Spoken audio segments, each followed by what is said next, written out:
Buenas tardes, bienvenidos al Museo Liber una vez más. Hoy presentamos la obra El Rey del Mundo de Paco Miñarro. Quería agradecer, como suelo hacer al principio de todos los eventos, a las empresas que nos ayudan y que nos apoyan en nuestras actividades culturales, a la empresa Libertas 7, de la cual somos la obra social y cultural, a la Fundación Banco Sabadell y a Gourmet Catering.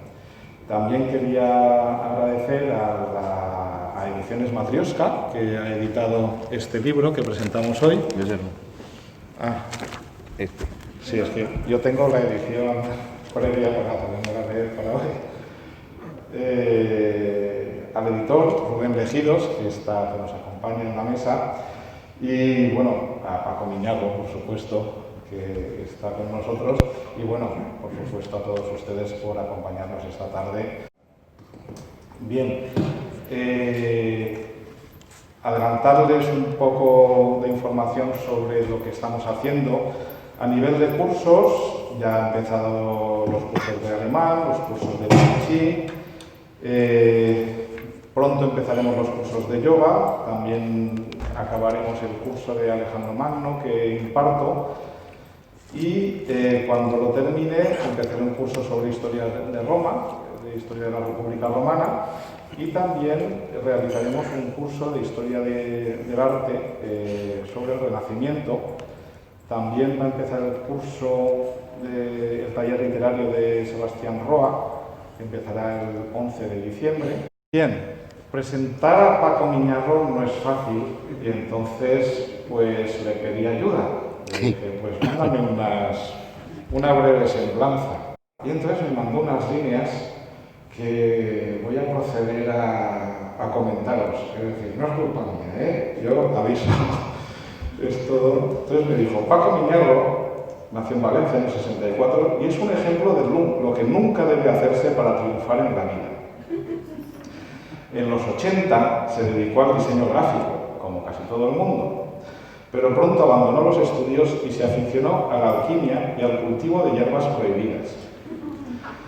Trabajó de lo que pudo, electricista en una fábrica de cerveza, administrativo, contable, vendedor a domicilio, falso predicador, y ahí le vino probablemente el interés por lo que ha escrito en esta obra, camarero y traficante, pero a la vez se sumergió en el estudio del chamanismo asiático y de la tradición hermética, así como de los Tong chinos, el budismo tibetano y la contracultura norteamericana. Eso también ayudaría para este libro. Ingresó en un par de sociedades secretas. De vez en cuando escribía panfletos subversivos y pasquines anarquistas, que eran difundidos por toda Europa. Por el contrario, y con mucha voluntad, Miñarro saltó a la prensa a causa de varias campañas de propaganda anticlerical cuando se convirtió en el coordinador de la Federación Internacional Atea. De hecho, hace mucho me contaba ahí en el refugio que él se plantó una buena mañana como Lutero en la Catedral de Valencia, en la puerta de la catedral, y claro, él quería no clavar como Lutero, sino pegar con celo pues una proclama, un manifiesto en la puerta de la catedral y exigiendo la excomunión pública. Y bueno, pues fue juzgado por colocar ese manifiesto. Y bueno, pues Miñarro, que ya habrán deducido que es un tipo bastante inquieto, no ha podido limitarse a tan honrada profesión, de manera que un día se levantó de la cama dispuesto a escribir la gran novela del siglo XXI, que tengo en mis manos. Si Dante redactó su Divina Comedia, cerrando con ello el ciclo de la literatura medieval, Miñarro ha creado una comedia divina, un artefacto lúcido y aberrante, el último y definitivo ejemplo del realismo histérico. Muchas gracias. Sigo siendo un romántico de esos que creen que un libro puede reconfigurar el mundo de una persona. Entonces, siempre ando a la caza y a la búsqueda de un libro que pueda transmitir algo a quien lo lee. De forma mágica y de forma surrealista, como no podía ser de otra manera, me encontré con Paco. ¿Sabéis cómo me encontré con Paco? Nos presentó un amigo de Londres, en común, al cual ninguno de los dos hemos visto nunca. Entonces, este amigo mío de Valencia, presentado por un amigo de Londres, es Paco Miñarro, y con él os dejo que os va a presentar el bestseller del año, humildemente, y para que no os olvidéis de comprar el libro y de decirlo a vuestros amigos que en Ediciones Matrioska, una editorial rara en la que publicamos pues, cosas raras, hemos publicado recientemente a Paco junto a Lester Crosby. No sé si tiene algo que ver, ¿lo has visto?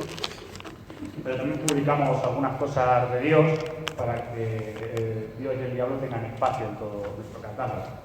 Entonces, bueno, os dejo con Paco para que podáis disfrutarlo, y cualquier duda y cualquier pregunta pues estamos a vuestra disposición. Buenas tardes, bienvenidos, hijos del rock and roll. Y realmente sí, tiene mucho que ver con el rock and roll, la novela El Rey del Mundo. Ha salido bastante gordito, pero Homer Tomlinson, a pesar de lo que parece, fue un personaje real. Se presentó 3 veces a las presidenciales en Estados Unidos con el Partido Teocrático. Bien, luego os contaré de qué va la historia de esta familia. Es una novela que es una epopeya que surge desde finales del siglo XIX y que en algún lugar perdido de Estados Unidos, llamado Indiana, nació el personaje, que es el protagonista de la puta novela del siglo, como lo llamo yo. Digamos que hay un juego. Lo escribí con la intención de fabricar un artefacto que tuviera una interacción permanente entre lo que es la realidad y la ficción. De manera que para todos vosotros que no conocéis todos los entresijos de la realidad, a veces os vais a sentir un tanto confundidos, pensando que lo que cuento es mentira. Es una invención, pero sin embargo, realmente la mayoría de las barbaridades que se le ocurrieron a este personaje y a la familia en general fueron así ciertas. Se crea una novela aquí en castellano, que es una novela de humor. Pienso yo que el humor es un género bastante menospreciado ahora mismo, y sin embargo el humor nos sirve como elemento, la sátira y todo esto, para hacer una crítica social. Si no hay humor, es muy difícil criticar. Digamos que en estos tiempos tan caóticos que estamos viviendo, me resulta muy difícil miraros con la mascarilla puesta en la cara, no sé si sonreís o si estáis serios. Llegamos en un punto histórico que parece que es necesario, una vez por todas, darle de nuevo un empujón al género literario este. Homer Tomlinson ciertamente es un personaje quijotesco, como digo, y es una mezcla entre el loco de Cervantes y otro personaje que a mí siempre me ha llamado mucho la atención y que levanta muchas veces cierto repelús. Me refiero a Ignatius J. Reilly. Es el protagonista de una novela de John Kennedy Toole titulada La conjura de los necios. Supongo que bastante de vosotros lo habréis leído. Vale, yo realmente he bebido mucho de ese tipo de literatura y de la contracultura norteamericana, y por eso me he atrevido también a enfocar todo esto. Digamos que es una novela disparatada, es un tanto ácida también, pero es divertida y a la vez tiene un punto de amargura o de ternura, quizá, que se le va pillando al personaje. Tomlinson fue hijo de un puñetero vendebiblias del Medio Oeste, el pentecostalismo norteamericano blanco, digamos. Y esto quizá sería un poco necesario resumir en unas breves palabras el pentecostalismo, lo que significa como experiencia religiosa en Estados Unidos en la época de que se habla. Es cuando empiezan a surgir movimientos liberados un tanto de la ortodoxia oficial de las iglesias anglicanas y luteranas, y lo que pretenden es vivir una experiencia directa de su religiosidad. Entonces, digamos que tenían también la costumbre de hablar en lenguas, lo que llaman hablar en lenguas, que por lo general se reducía a un trabalenguas sin mucho sentido, no eran palabras normales dichas en otros idiomas, realmente era un trabalenguas que soltaban en sus estados extáticos. Y por lo tanto, estas iglesias dieron pie pues, a una serie de congregaciones religiosas a lo largo de todo el territorio americano. Personajes más o menos ficticios. Digamos que la familia Tomlinson tiene una historia real, todos fueron personajes que existieron. Pero yo lo que he tratado de descubrir es, a través de la historia visible, de lo que es la superficie histórica de una familia, de una situación, de una época determinada, inventarme realmente lo que es todo su mundo, ese iceberg que subyace detrás de la realidad. Es decir, ¿por qué se comporta de tal manera este señor? ¿Por qué se declara rey del mundo en 120 países? Es decir, hay una explicación lógica que explique esa megalomanía, de dónde surge y por qué. Pertenecía al Ku Klux Klan. Por lo tanto, dentro de todos esos movimientos había unas tendencias más o menos igualitarias que huían del segregacionismo de la época y otras que habitaban la primacía de la raza blanca. Digamos que el padre de Homer, el señor Ambrose Tomlinson, era de la rama segunda. Homer viaja a Europa en la Primera Guerra Mundial. Todo esto es cierto, no es que aparezca la novela inventado, es cierto. Y ahí está en las fuerzas norteamericanas bajo las órdenes del general Pershing y del que entonces era teniente o capitán Patton, que luego ya se hizo famoso en la Segunda Guerra Mundial. Es ahí donde, inventándomelo todo, Homer Tomlinson encuentra el cetro de Pipino el Breve después de un bombardeo en la zona de Verdún, en la zona de la Abadía de San Miguel. Y a partir de ahí se desarrolla toda una historia muy loca en el que ese cetro de Pipino tiene unas fuerzas magnéticas que están manipulando un tanto la situación del planeta. Digamos que hay una historia delirante de su fondo y otra historia real que es la que se ve explicada a través de toda esa barbaridad que voy contando una detrás de otra.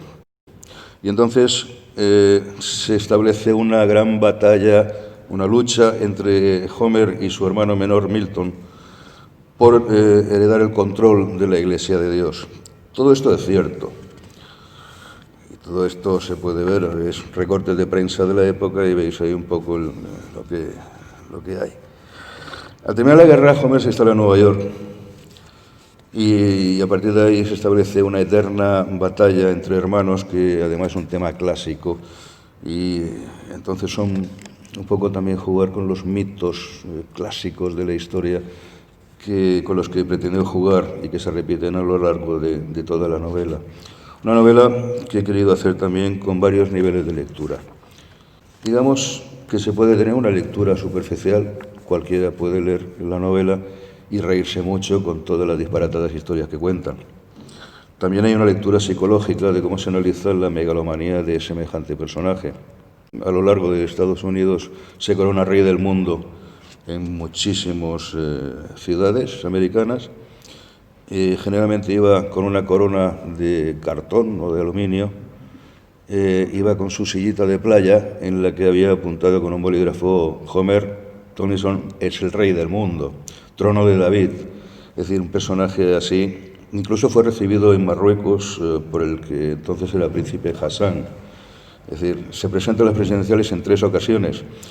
1952 consigue un exagerado número de votos que llegaron a los 120 y pico en todo Estados Unidos, pero él insiste, se presenta de nuevo en el 1960, evita las del 56 porque ve que ahí no tiene nada que hacer, pero en el 60 y en el 64 se sigue presentando por el Partido Teocrático.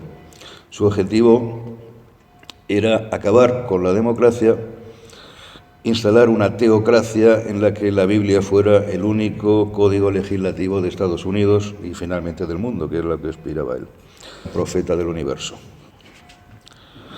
Digamos que toda su vida fue una serie de juicios, de aventuras locas, de detenciones. Fue detenido en París, en la tumba de Napoleón. Se le ve tan sonriente subiéndose la furgoneta de los gendarmes. Fue detenido varias veces en Estados Unidos por lanzar discursos en las escaleras de los juzgados o de los edificios legislativos, etc. Es un tipo simpático, realmente. Lo ves así y uno puede evitar ver esa sonrisa abierta que tiene y cómo iba con su globito hinchable y dices, este tío está tan loco, está tan majara, que resulta patético. De ahí otra vez ese componente cervantino, ¿no? Y esa concepción de la autoridad.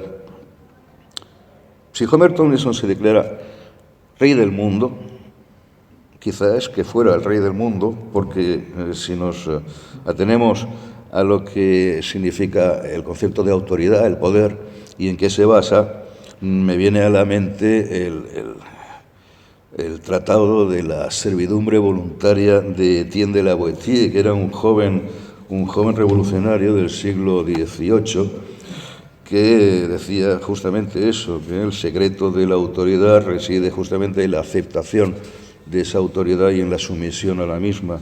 He repetido por ahí lo de la gran novela americana, porque esto es la puta gran novela americana, y se escribe en el Camp del Turia, realmente. De ahí que venga miscuirse un poco en una corriente literaria, periodística, muy anglosajona, que aquí apenas se conoce, y que es el realismo histérico. No me lo invento yo, es un término peyorativo que fue acuñado por un crítico inglés, James Wood, que también lo llamó postmodernismo recherché. Es decir, Wood achacaba sobre todo fue criticando en un ensayo una novela de una autora inglesa llamada Zadie Smith, que se llama Los dientes blancos. Si no la habéis leído, la recomiendo, es una novela fantástica. El crítico emplea este término de realismo histérico para denotar una concepción contemporánea de esa novela ambiciosa, una novela grande, tienes un tocho de novela, gran novela americana, y critica todo el género como un intento por convertir la ficción en una teoría social. Para mí, realmente que esté James Wood debía ser un tipo bastante aburrido, porque el realismo histórico tenía antecedentes tan honorables como Don DeLillo, Thomas Pynchon o David Foster Wallace. Es toda una corriente de influencias en novela americana que aquí en este país no se ha visto demasiado representada. Aquí el humor tiende a ser algo demasiado local, ¿no? Tampoco son influencias determinantes estos, y no me gusta hablar de influencias cuando hablo de Wallace o de Pynchon, porque a mí Pynchon me aburre, creo que no he terminado en ningún libro suyo. Pero sí son influencias que antes de ellas, para mí personalmente, y por mi modo de enfocar la literatura, más me centraría en citar a otro autor, gran autor de la contracultura americana, de Robert Anton Wilson, un novelista que fue un ocultista y un investigador de las teorías de la conspiración. Creo que también la obra más conocida de Anton Wilson es la trilogía de los Illuminatus, y que trata humorísticamente también sobre estas paranoias estadounidenses, ¿no?, de las conspiraciones. Más influencias puede ser también Tom Sharp, Tom Wilt, o Tom Wolfe, que aparece también en la novela como periodista de La hoguera de las vanidades. Horace McCoy, Edward Harvey, con La banda de la tenaza. No sé si conocéis a toda esta serie de autores. A Woody Allen sí que lo conoceréis todos. Y a Hunter S. Thompson también, con Miedo y asco en Las Vegas. Quizá también a Jonas Jonasson, un poco más actual, que es también influencia de teatro del absurdo, el surrealismo francés o Obras perdidas de Samuel Beckett. También debo reconocer que Kafka para mí fue un maestro insustituible, y le rindo homenaje en uno de los capítulos de la novela que aparece un contable de la banca suiza. Para todo esto, hay que decir, reduciendo, no me quiero perder tampoco nombrar algunos en castellano, ¿no?, influencias que he tenido, y sobre todo son Enrique Jardín Porcela, por ejemplo, o Ramón Gómez de la Serna, o el peruano Alfredo Briz Echenique, o Borges, quizá, que también tenía un gran sistema, un gran sentido del humor y que poco se le reconoció. Juan Eslava Galán, a quien le escribí una carta muy divertida hace unos días, a él le envié el manuscrito, o sea, el archivo en PDF, cuando se inició la pandemia. Y entonces me contestó al cabo de unos pocos días diciéndome que se había divertido mucho con la novela y que bueno, tuvo la gentileza de permitir que además pusiéramos una frase suya en la contraportada. Es suya, no me la invento yo, la escribió Juan Eslava Galán, que fue Premio Planeta y un autor bastante conocido aquí. Volviendo al tema de la sátira, y como un arma fundamental y necesaria para cualquier crítica, digamos que El Rey del Mundo no es exclusivamente una novela crítica, es más bien una epopeya delirante. La novela está llena de alusiones y de claves y no quiero que os asustéis porque son 700 páginas y se habla de muchas cosas. Dice, esta novela realmente, cuando dicen, ¿cuándo coño has escrito tú esto? ¿De dónde has sacado tiempo? Digo, mira, siempre contesto más o menos lo siguiente. Una novela no se escribe delante del ordenador. Una novela se escribe mientras estás en tu vida diaria, cotidiana, pensando en 1000 historietas diferentes o conduciendo de noche hacia casa y entonces inventando toda esa serie de tramas, de subtramas y de pequeñas aventurillas que constituyen el grueso de todo esto. Y entonces, volviendo a esos niveles de lectura, y con todo el rollo que estoy montando, vais a pensar que esto, para entenderlo, hacía falta tener mucha base literaria, mucha cultura. Yo estoy convencido de que no.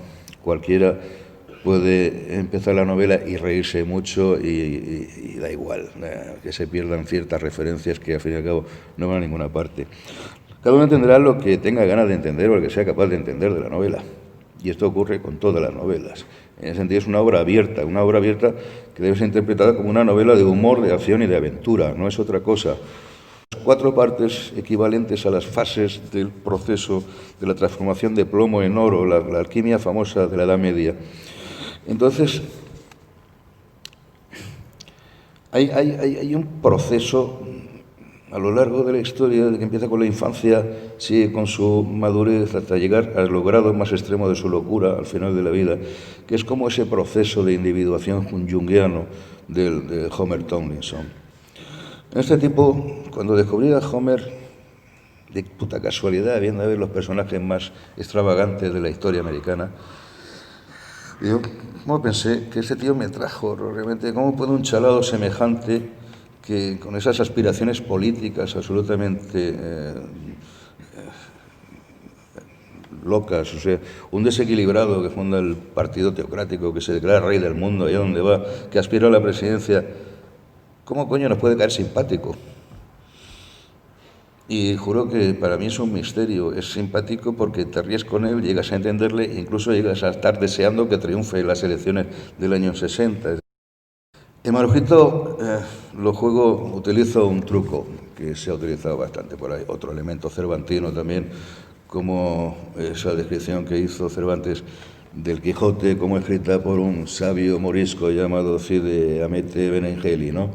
En la solapa explico que este manuscrito me lo entregó un vagabundo en Nueva York que se empeñó en darme una carpeta llena de letrujas, llena de papeles escritos, y que yo a la vuelta a Valencia lo que hice fue entregársela a mi señora suegra, aquí presente, doña Dolores, a quien digo para justificar que le entregué el manuscrito de ese tío loco de Estados Unidos y ella, con ayuda de un diccionario de bolsillo, hizo la traducción.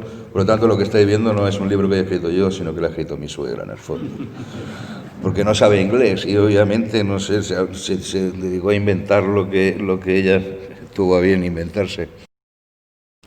Manhattan, Nueva York, verano de 2015. Un mendigo llamado John Connor, el de Terminator,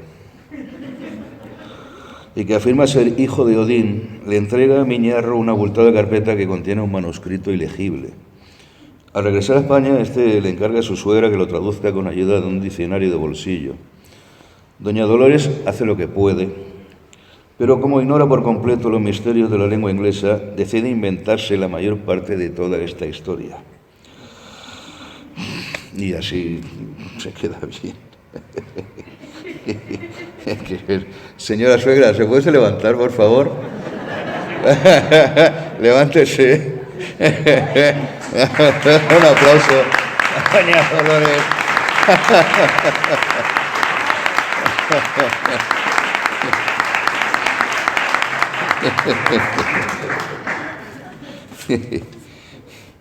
Bueno, y aquí había escrito yo un rollo, pero es que yo no quiero hacer spoiler tampoco, o sea, voy a contar. Históricos, aquellos de finales del 19, de la Tierra plana, que ahora está de moda, pero ya se lo inventaron hace muchísimo tiempo por allí, y de la Tierra hueca, la teoría de la Tierra hueca de un tal Cyrus Tidd, que tuvo bastante fama e incluso una pequeña ciudad en ciertas playas de Florida. Ellos afirmaban que la Tierra era hueca, pero que nosotros vivíamos dentro, o sea, no fuera. No es que vivamos como ahora y que la Tierra hueca haya personajes, no. Es que nosotros vivimos dentro y en el centro de ese hueco está el Sol y está el gran trono de Dios y están las constelaciones y las estrellas, que son meros reflejos. Toda esta serie de locuras, desde nuestro punto de vista contemporáneo, eran tomadas bastante en serio en aquella época en Estados Unidos. Hay que tener en cuenta que la realidad supera siempre a la ficción y que 85 años de historia de los Estados Unidos lo demuestran claramente. Y los 50 o 60 restantes desde la muerte de Tomlinson no hacen más que corroborar que la realidad va a superar siempre a la ficción. Yo ya he terminado, simplemente quería hacer algún agradecimiento y luego podemos pasar, si queréis, a un turno de preguntas y me preguntáis lo que os dé la gana.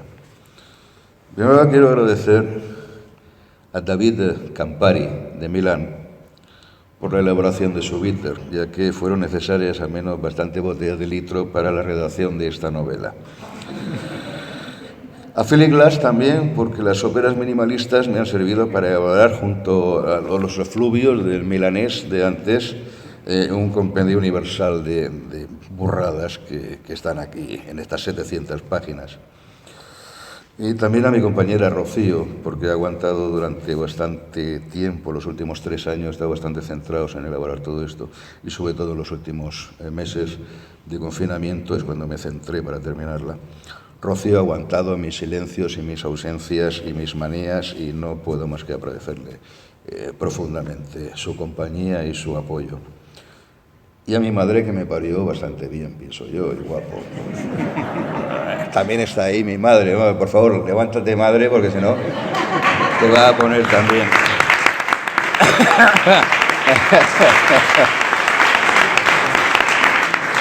Pues nada, también, por último, os quiero agradecer a todos vosotros que habéis venido aquí. Vosotros sois, la mayoría sois amigos míos, os conocemos de hace tiempo, bastante de vosotros, sabéis cómo soy y sabréis reconocer el humor que he metido aquí y sobre todo porque habéis soportado durante mucho tiempo muchísimos soliloquios y que os empiezo a dar el coñazo con la novela que estaba escribiendo y todo eso, y como sé que lo habéis sufrido mucho, os quiero agradecer a todos el haber venido. Gracias. Bueno, ahora sigues, pero sí, no, con las preguntas, con las intervenciones, que así se hace todo más fluido. Exacto. Bien, ¿quién quiere empezar con alguna pregunta o con...? Bueno, como suelo hacer, voy a empezar yo. Y empieza tú. Rompemos el hielo. Yo, cuando me leía la novela, la verdad es que hay una cosa que... cuando ves noticias de Estados Unidos, muchas veces no te las crees. Porque son cosas que aquí no pueden pasar, o no te imaginas que puedan pasar. Hay que haber ido a algún pueblo, hay que haber viajado a los Estados Unidos, pero sobre todo hay que haber estado algún tiempo en algún pueblo pequeño de Estados Unidos para ver no solo la profunda fe que hay en algunos de esos pueblos, pero las creencias, primero, usan unas Biblias diferentes a las que se usan en España. La de King James, la del rey Jacobo. Pero además es que a menudo tienen una creencia literal en lo que ponen en la Biblia. Y además tienen muchas congregaciones, muchos tipos de iglesias.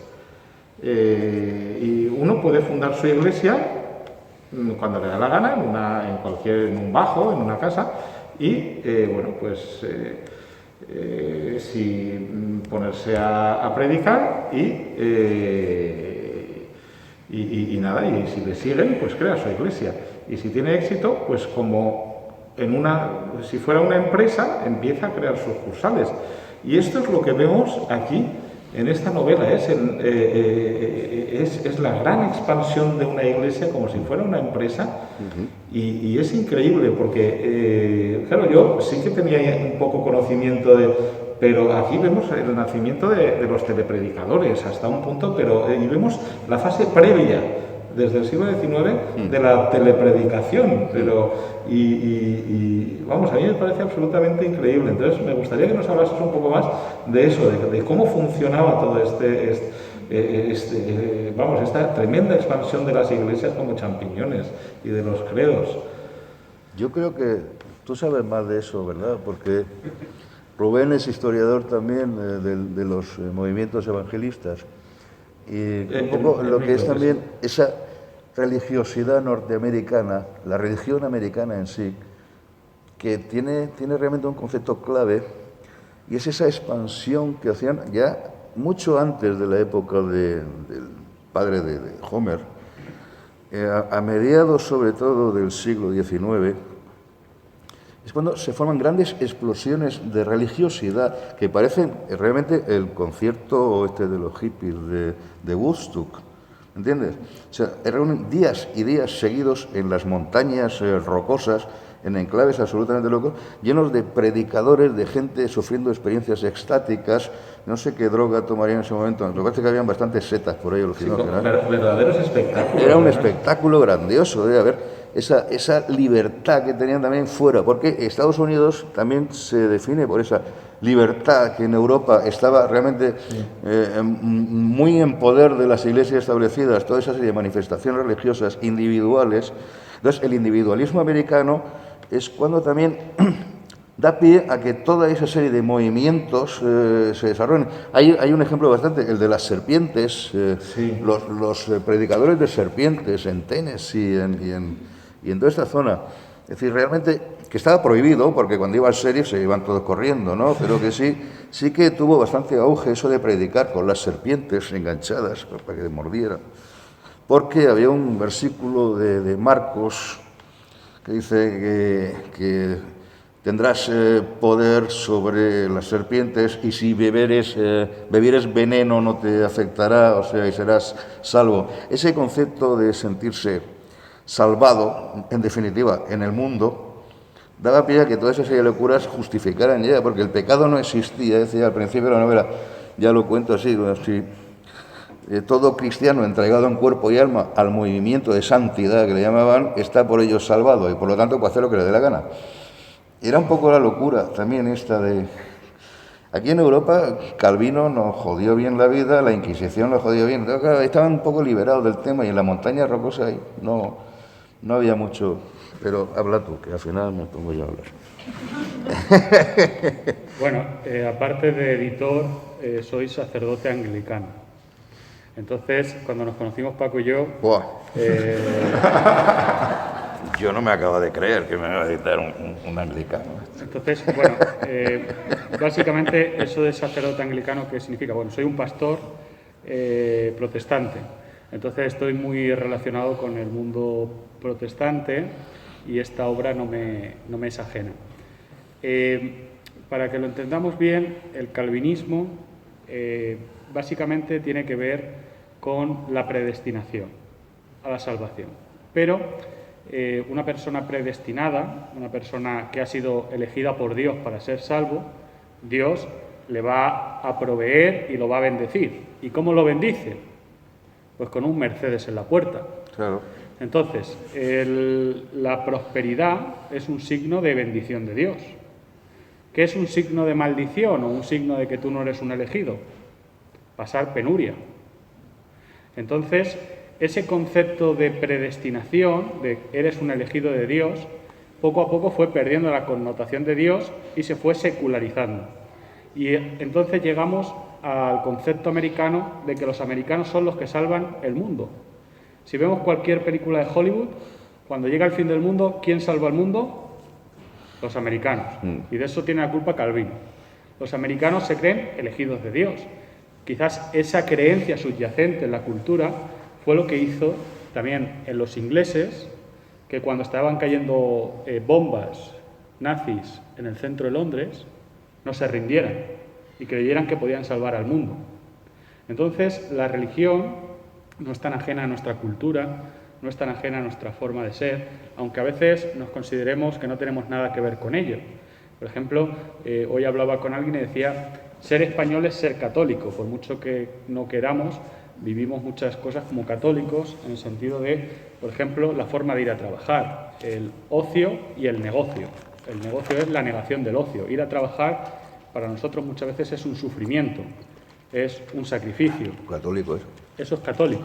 En cambio, para un protestante, ir a trabajar forma parte de la realización personal, forma parte de ser bendecido por Dios. Afrontamos la muerte de manera distinta. Por ejemplo, en Estados Unidos vemos estas charlas en que la gente está comiendo, bebiendo y dando charlas, homenajeando al muerto. Para nosotros eso es inconcebible. Para nosotros la muerte es una despedida, es una tragedia, es una parte de ti que se arranca. Como dice la canción, algo se muere en el alma cuando un amigo se va. Entonces, en este libro lo que podemos ver básicamente es cuando Lutero rompe con la institucionalidad católica, llegan los menonitas y dicen, bueno, Lutero, tú has reformado hasta aquí, pero te has equivocado, porque hay que hacer la reforma de la reforma.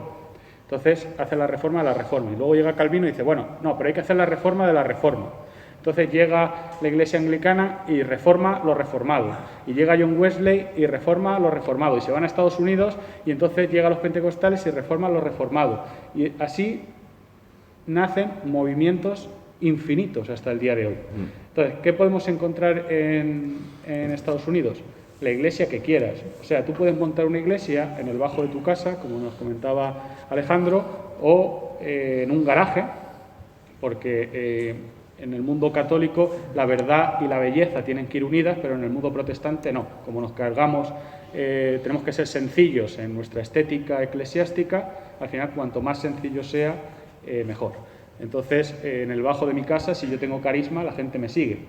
Entonces, como encima me tienen que dar el diezmo, pues entonces puede ser que las personas que me den el diezmo estén pasando penurias, pero como yo soy un elegido de Dios, Dios me bendice y tengo un jet o tengo un avión. Y hay pastores que tienen aviones y tienen limusinas.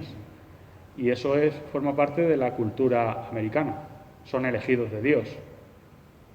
¿Lo son o no lo son? Este hombre viajó por todo el mundo, vivió como un hombre rico. ¿Fue el rey o no fue el rey? Pues a lo mejor vivió como un rey. ¿Qué va? Desgraciado, ¿no? Nena, no. Pero no lo cuentes, que lean el libro.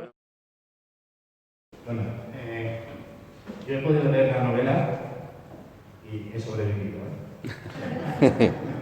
He disfrutado con ella, ¿vale? Antes de hacerte la pregunta. Y sí, es una de esas novelas que cuesta olvidarse, porque es imposible olvidarse. Hay mucho disparate. Pero además también, aparte de disparate, hay mucho otro mundo, ¿vale? En la novela. La primera pregunta no va para ti porque es, este personaje, el reverendo Tomlinson, con esa biografía que tiene, ¿cómo coño a nadie se le ocurrió escribir una novela sobre Dantes? Pero tú no puedes responder, ¿verdad? Vale. La pregunta que te hago es, ¿cómo has llegado tú? O sea, ¿cómo coño te encontraste con este tío y decidiste escribir la novela? Yo, ya te digo, un día me levanto y digo, voy a escribir la puta novela del siglo. Pero luego digo, ¿y de qué? No lo sé. Vale. Pues no, estaba yo un día mirando por internet, ¿sabes? Digo, personajes raros. ¿Quién es el más raro que puedes encontrar por internet? No fue este el primero, ¿eh? Te digo, tuve mis dudas porque descubrí a un tal Norton que se declaró emperador de Estados Unidos a mediados del 19, de ese anterior. Entonces, este hombre vivía en San Francisco, era masón, había sido un empresario que se había arruinado por no sé qué historias por entonces, de una crisis que le había pillado, como estas parecidas, y entonces fue un indigente, pero iba vestido con un uniforme de general de los confederados y con 2 perros. Salía en Lucky Luke. ¿Salía en Lucky Luke? Sí. Ah, qué bueno, Norton. Sí. No, sí, era un tío que fue bastante conocido por ahí. Y entonces a Norton le quería todo el mundo, claro. Emitió su propia moneda, sus dólares del emperador Norton, que no tenían validez legal, pero eran emitidos en San Francisco porque todo el mundo lo reconocía. Entonces iba pagando con dinero falso en los restaurantes y el tío vivió de eso. A su entierro acudieron cerca de 20.000 personas. Fue el alcalde de San Francisco a rendir honores y toda la ciudad lloró mucho la muerte del emperador. Pero luego me encontré con un friki semejante a Homer Tomlinson. Digo, este se lleva la palma, o sea, ¿por qué? Porque un tipo que viaja por todo el mundo diciendo que es el rey del mundo ya tiene huevos para hacerlo, ¿no? Pero aparte tal como lo hacía, con una sillita de playa, y donde se iba y se declaraba rey del mundo en la puerta de Brandenburgo o en París, y entonces estuvo en Madrid, estuvo en Portugal, estuvo en toda Sudamérica, por Asia viajó, o sea, pero también estaba bastante inquieto el hombre, que llegó a declararse rey del mundo en la Plaza Roja de Moscú en el año 50 y tantos. El Pravda lo publicó en una noticia al día siguiente, hablando de un actor americano que había ido a hacer el payaso delante del Kremlin. Claro, digo, bueno, este personaje merecía la pena, claro. Entonces empecé a investigar, digo, en la Wikipedia no hay una puta mierda escrita, o sea, tiene media página, no dice nada. Entonces, claro, me tuvo bastante tiempo entretenido localizar en bibliotecas evangelistas de Internet, en la prensa norteamericana, como he comentado antes, en archivos por ahí secretos de la Universidad de Wisconsin, o sea, de Alabama, de tal. Entonces ya empecé a descubrir todo eso, aparte del diario privado de señor Ambrose, que era su padre, y bueno, ya me dio pie para investigar, aunque realmente la novela salen tardígrados mutantes y salen seres del inframundo. Pero claro, hay un montón de cosas por ahí, como he comentado, lo del iceberg, la historia oculta, lo que me imagino que podía haber pasado, pero en realidad Homer vivió bastante ajeno a todo lo que pasaba a su alrededor. De ahí el carácter patético del personaje, ¿no? Él estaba convencido de lo suyo, iba a todas partes tan contento, pero no se enteraba realmente de que nadie le hacía ni puñetero caso. Sin embargo, sí que logró tener la iglesia suya en Nueva York, como él dice, con 240 millones de seguidores, palabras suyas. La mitad de los chinos también pertenecían a la Iglesia de Dios, según Homer Tomlinson, y la mitad de los ortodoxos rusos también. Por lo tanto, lo que él pensaba y creía, pues jamás el tipo se echó atrás ni renunció a lo suyo. Por lo tanto, también, antes lo he comentado, aparte de esas referencias cervantinas, también hay otra que aparece por ahí, y es cuando la madre de Homer, que tiene visiones porque se le aparece una tablet voladora siempre delante, y ella ve los anuncios del futuro y ve Telecinco y ve al cocinero cortando pepino, ella ve cosas del futuro de la tele. Le dice, Homer, hijo mío, algún día tu evangelio será aplaudido en todo el mundo y reconocido, y el evangelio de Homer será tan famoso como la Biblia. Es decir, entonces dentro de 100 años un chalao escribirá la gran novela americana donde serás tú el protagonista. Esto se lo dice a Homer, claro. Gracias. Hola. Cuando soy ahora, me ha venido a la memoria un clásico del cine, que es El fuego y la palabra. Ajá. Supongo que todos hemos visto. El Mergantry. Efectivamente. Ah, ok. Y en esa película, que refleja muy bien el mundo del evangelismo norteamericano, hay 2 personajes básicos. Jan Simmons es la que se lo cree. Sí. Pero Burt Lancaster es el vendedor de aspiradoras. Sí. Entonces, mi pregunta, por lo poco que he leído este hombre, que efectivamente ahí no hay mucho, es... Bueno, tengo 2 preguntas. Esta es la primera. ¿Realmente Tomlinson era el que se lo creía? ¿O es un empresario? ¿Es el vendedor de aspiradoras? ¿Es ante todo un gran empresario de la fe? Y la segunda, que ha comparado, concretamente Alejandro, que conoce mis gustos literarios y en cuyos gustos literarios yo confío, y Alejandro detrás, te ha comparado nada menos que con Douglas Adams. Si lo conoces, dinos algo al respecto, de la guía del autostopista galáctico. Estas son las dos. Respóndelas en orden que te apetezca. Realmente de Douglas Adams no tengo ninguna influencia prácticamente. No, lo leí hace muchos años, pero no es un autor que me haya marcado demasiado. En cuanto a si Homer se lo creía o era una empresa, es dudoso. Homer, de joven, y cuando sí que tuvo una empresa de publicidad. Por lo tanto, él lo que pretendía era llamar la atención. Homer se tira en paracaídas, por ejemplo, y oficia una boda en paracaídas mientras los novios caen. Es decir, él se inventa una serie de historias para llamar la atención y que su rama de la Iglesia de Dios de Nueva York le quitara protagonismo y le quitara creyentes, digamos, o socios a la Iglesia del Hermano que estaba con sede en Cleveland, Tennessee. Entonces, hasta cierto punto, o Homer era gilipollas perdido, o Homer era un espabilado que tal, pero viendo que tampoco se hizo millonario, porque vivió toda la vida en una casita de 2 plantas en Queens, en un barrio bastante cutre que se llama Jamaica, y que su iglesia tampoco fue demasiado próspera, me parece a mí que lo que hacía es simplemente porque estaba volado perdido, ¿no?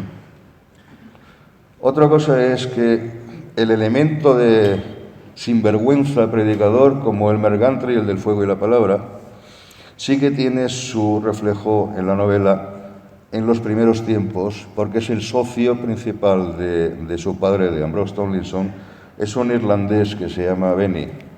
Este es un taur que se lo encuentra en una mesa de juego de póker en un pueblo y a partir de entonces se declaran amistad eterna y se dedican a desplumar incautos. Es decir, posiblemente el padre de Homer, por lo que yo he tratado, más o menos he deducido, fuera mucho más sinvergüenza que el hijo. Y creo que probablemente el empresario y el sinvergüenza es el padre. El empresario, el que de verdad hace una tremenda el que de verdad hace la expansión de la Iglesia es el padre, no es Homer. Homer se ve destituido del cargo en el 43 porque su hermano menor, que es un hijo de la gran puta, bueno, yo lo pongo aquí como un hijo de la gran puta, pero fue el supervisor de la Iglesia de Dios hasta el año 70 y tantos. O sea, Milton Tomlinson es el que hereda realmente. Yo lo describo como que hacen un testamento falso y engañan a toda la familia para quedarse con el tema. Entonces, Homer es cuando le da la tarambana porque se ve destituido de todos los cargos. Y entonces se emprende esa batalla legal en Estados Unidos entre la rama neoyorquina, que es la que dirige Homer Tomlinson, y la otra, que es la más del oeste americano. Esa batalla legal sí que existió y no pararon en toda su vida de pelear uno contra otro y de lanzarse acusaciones, denuncias. Milton le demanda al otro por $1 millón, Homer le demanda a su hermano por $5 millones. O sea, continuamente la vida de ambos está marcada por esa batalla entre hermanos, ¿no? De ahí que también sea una parte del mito clásico de Caín y Abel, están realmente representados en estos dos personajes reales, ¿no? Que toda su vida se odiaron mutuamente. Pero por lo que yo te digo, me parece a mí que Homer era un primavera de mucho cuidado. Bueno, una es un poco de carácter personal, si quieres no la contestas, pero después de entrar de bucear en la vida de este personaje y de algunos otros, esto se lleva bien, quiero decir, ¿tú has notado algún episodio de mirarte en ti mismo también? No más de lo normal. Y la segunda, si queremos un poco más seria, es que dices que tenía una extracción bastante humilde, no tenía un duro, aunque viajaba por ahí con la silla de playa, pero era el rey del mundo. Mi pregunta es, ¿quién es el rey del mundo ahora? Que si este señor hubiera nacido en otra familia, ¿hubiera sido Donald Trump? ¿Y quién es el rey del mundo ahora? ¿Dónde está este personaje ahora? ¿Quién no puede encarnar? No sé, yo pienso que no es una cuestión de que haya alguien maligno controlando la humanidad en este momento. El Rey del Mundo es una figura mítica. El Rey del Mundo surge además como título de un libro de René Guénon de los años 50 y tantos, en el que habla de un hipotético rey del mundo que vivía bajo tierra en la ciudad de Agartha, bajo el desierto de Gobi. Es decir, el rey del mundo es una figura mítica también que obliga a que hay unos poderes ocultos que dominan realmente, tienen el poder de la humanidad. Todo esto son cuentos chinos, obviamente, pero el rey del mundo ahora mismo es la banca, me parece a mí. Donald Trump aparece también en un capitulito de niño, un niño insoportable y psicótico, y Homer le da una paliza, o sea. No sé, en cuanto a si me ha afectado, bueno, los que me conocen saben que ya vengo yo bastante afectado de siempre, y que una novela así, pues también tiene mucho de mío personal, ¿no? Es obvio, todo cualquiera que escriba una novela como esto, pues que ha vertido ahí experiencias personales, obviamente transformándolas en historietas y en algo que se pueda uno disfrutar y reír. ¿En qué formatos está el ebook? Ah, muy bien, dicho. El ebook, acabamos de hablar Paco y yo, se puede adquirir en EPUB o en PDF, pero el PDF claro, no lo vamos a tener. Entonces, EPUB y móvil. y móvil. Hablar de eso ahora. Toca, si quieres. Hola. Hombre, en mente tengo ideas por ahí sueltas. No me ha dado tiempo prácticamente a mucho después del parto este. Pero sí, le estoy dando vueltas, tengo un par de capítulos o 3 ya escritos de otra novela que se desarrolla en una Babilonia utópica y falsa, como si hubiera sido la continuidad del imperio babilónico, hubiera llegado a la actualidad, con elementos muy fantásticos también, pero centrándome más en una crítica al poder estatal que siempre se inmiscuye en la vida de los ciudadanos para jodernos la vida. Entonces lo de Babilonia será un poco, quizá bastante un poco más política, pero en la misma línea de sátira, digamos, o de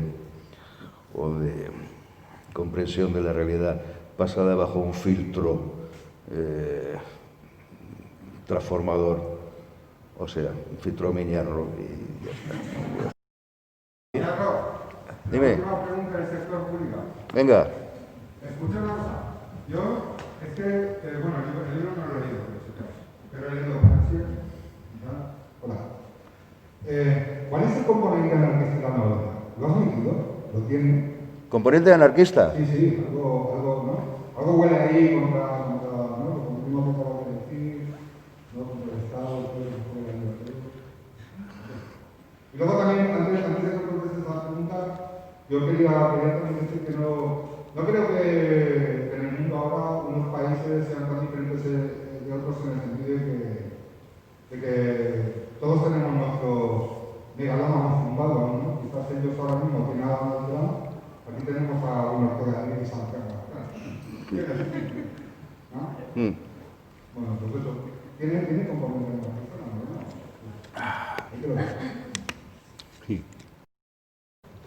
Sí, muchas gracias, eres muy cabronazo tú. Vamos a ver. Componente anarquista, que en el sentido clásico, no, pero sí que hay diversos fragmentos al final de la novela en el que Homer Tomlinson expone o se va inventando, digamos, su propia teoría política. El deseo de Homer de convertirse en rey del mundo para acabar con la democracia y que solamente la Biblia sea el código legislativo, incluye en su cabeza la eliminación del Capitolio de la Casa Blanca, quiere llevar la Casa Blanca a un pueblecito del estado de Alabama, creo, Dakota del Norte, porque está en el centro geográfico del planeta. Quiere acabar con todo. Decide entonces que su objetivo es el advenimiento de una nueva Edad Media. La Edad Media de Homer incluye, aparte de esos elementos, convertir toda esa política en una serie de condados independientes en Estados Unidos, y por eso lo llamará la Santa Unión de Condados Unidos de América. O sea, este tío quiere eliminar el papel moneda, que todos los condados emitan su moneda, y tiene una frase que dice que hay que llevar la ciudad al campo, es decir, convertir el actual sistema capitalista en un sistema en el que la cooperación mutua sea el elemento fundamental. Claro, esto visto desde la óptica de un teócrata más o menos facha, aunque yo no lo veo muy facha el hombre este, puede dar pie a que se entienda que su objetivo es acabar con el poder establecido y que solamente haya una figura representativa, sería él, el rey, por encima, pero él quiere ser rey solamente para aparecer en los billetes de dólar. Es decir, él no quiere mandar, él quiere, al estilo de los emperadores chinos de la época clásica, en el que el emperador está ahí, pero no gobierna, o sea, que el pueblo haga lo que le dé la gana, que él está por encima siguiendo su papel y su personaje más o menos simbólico, como simbolizando la jerarquía del poder por encima de todo, y luego que la gente haga lo que le dé la gana. Eso es un poco la teoría de Homer política. Anarquista, bueno.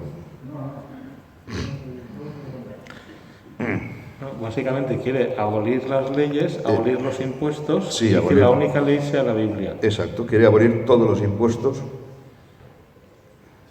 Pero claro, para resumir, y que él sea rey. Y que él sea rey, obviamente, rey, claro. Y Mesías, y Mesías plenipotenciario, que es como se llama él, pues ya está, un poco chalado, obviamente. No le busquemos una teoría política a la novela. Quizá hay alguna que está demasiado oculta, no se trata de eso. Hay una crítica subyacente, pero no es el objetivo fundamental de la novela, que es contar una historia. Claro, eso es lo que yo me refería, no qué tipo tal, sino si tú habías metido algún tipo de componente. Es que no te entiendo. Luego te lo contaré. Ah, vale, luego nos tomamos una cerveza.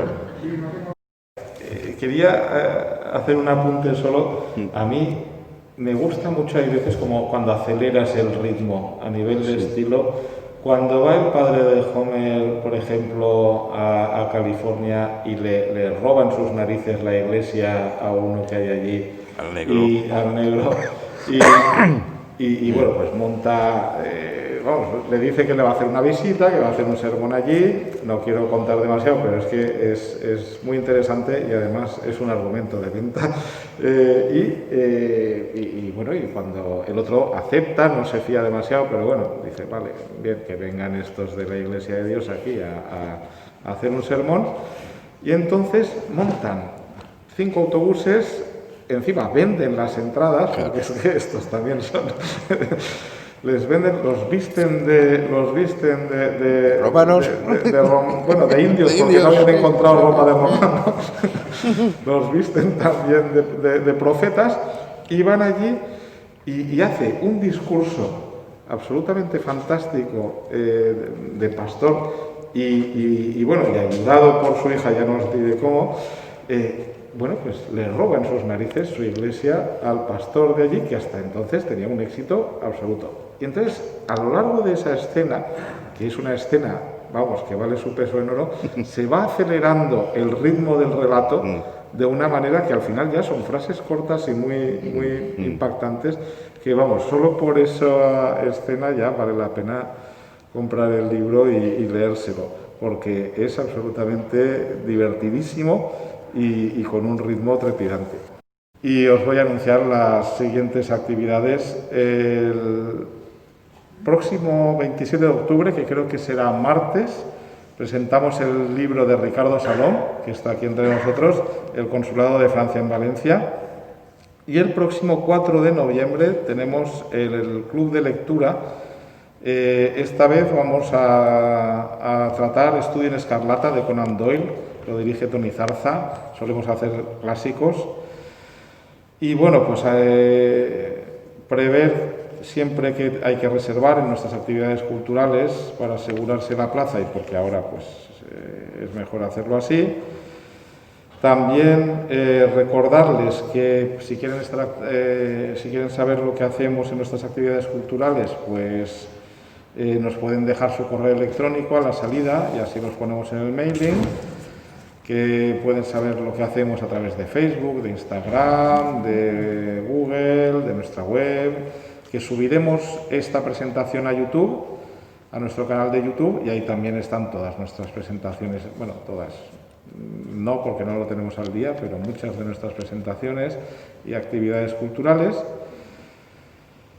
Que si se hacen amigos del museo, se lo desgraba Hacienda, cuesta 1,5 € al mes y sale baratito y nos ayudan a hacer actividades como estas.